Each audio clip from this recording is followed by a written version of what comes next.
प्रधानमंत्री नरेंद्र मोदी ने कल एक उम्मीद जताई थी कि जिन राज्यों ने पेट्रोल डीजल पर वैट कम नहीं किया है उनकी गुजारिश के बाद अब उसे वो कम कर देंगे, लेकिन हुआ ठीक इसके उलट।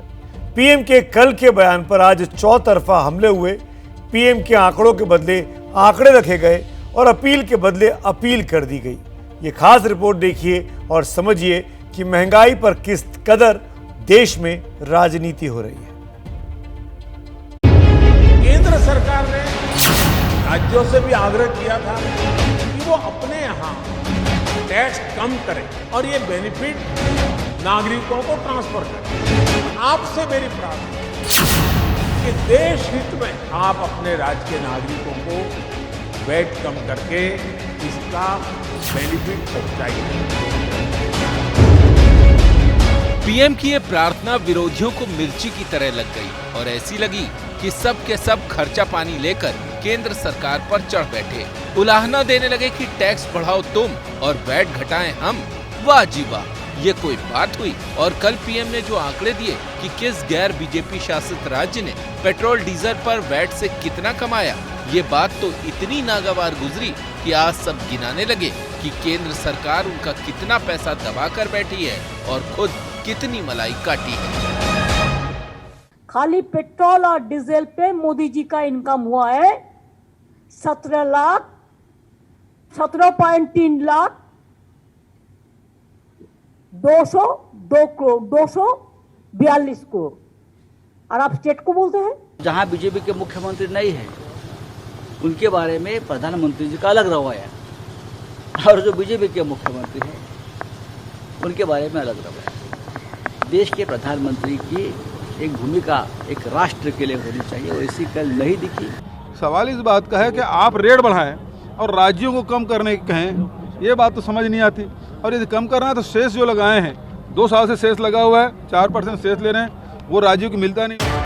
विरोधियों के बयानों का लब्बो-लुआब ये है कि तेल की कीमत बढ़ाने में केंद्र कोई कम नहीं है। वकील प्रशांत भूषण ने अमेरिकी चिंतक बेंजामिन फ्रैंकलिन के कोट को ट्वीट कर इसे साबित करने की कोशिश की। लिखा, आधा सच ही तो अक्सर बड़ा झूठ होता है। और अब समझिए कि डीजल पेट्रोल पर कौन सी सरकार आपकी जेब पर कितनी कैंची चला रही है। केंद्र सरकार ने 2014 में पेट्रोलियम उत्पाद से बतौर एक्साइज ड्यूटी 99,068 करोड़ रुपए कमाए थे, जो 2020-21 में बढ़कर 3,72,970 करोड़ रुपए हो चुका है। इसी तरह महाराष्ट्र, बंगाल और राजस्थान जैसी सरकारों की कमाई भी 2014 के मुकाबले कई गुना बढ़ चुकी है। क्यों ऐसा होता है कि सिर्फ कांग्रेस के और अन्य विपक्ष के जो प्रदेश हैं उन्होंने ही तेल पर टैक्स कम नहीं किया? छोटे प्रदेश हिमाचल हो गया, उत्तराखंड हो गया, वो टैक्स कम कर सकते हैं, लेकिन झारखंड, महाराष्ट्र, राजस्थान नहीं कर सकते। तमिलनाडु इतना बड़ा प्रदेश है, टैक्स नहीं कम कर सकते हैं। पेट्रोल डीजल की कीमतें जब भी आसमान छूती हैं, तो कमाई की लड़ाई में केंद्र और राज्य के बीच ऐसे ही तू मैं होती है और अक्सर इस लड़ाई में उन्हें ही भुला दिया जाता है जो असल में पिस रहे हैं। सरकारों की नीयत पर उनकी क्या राय है, लगे हाथ ये भी सुन लीजिए। जितने भी गैर भाजपा शासित राज्य हैं वहाँ अभी लोगों को काफ़ी कठिनाइयों का सामना करना पड़ रहा है। वो लोग बार बार मोदी जी निवेदन कर रहे हैं, उस निवेदन को स्वीकार नहीं कर रहे हैं। ना तो उत्तर प्रदेश सरकार जो है इसकी जिम्मेदार है, ना सेंटर। पहले जो सफ़र 600 रुपये में हो जाता था, अभी उसकी कॉस्ट 750-800 रुपये चली गई है। अराउंड 20% का बर्डन बढ़ गया है। सरकार की नीतियाँ हैं जिम्मेदार इसके लिए। बस महंगाई पे यही रिक्वेस्ट करूँगा मैं हाथ जोड़ के सरकार से, केंद्र से भी और स्टेट गवर्नमेंट से भी, कुछ करे मिडिल क्लास के लिए। ये जनता है जनाब, जानती है कि तेल के खेल में कमाई की रेल कौन और किस रफ्तार से चला रहा है।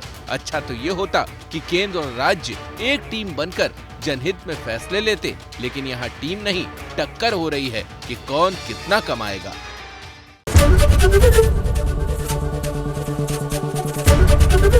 एबीपी न्यूज आपको रखे आगे।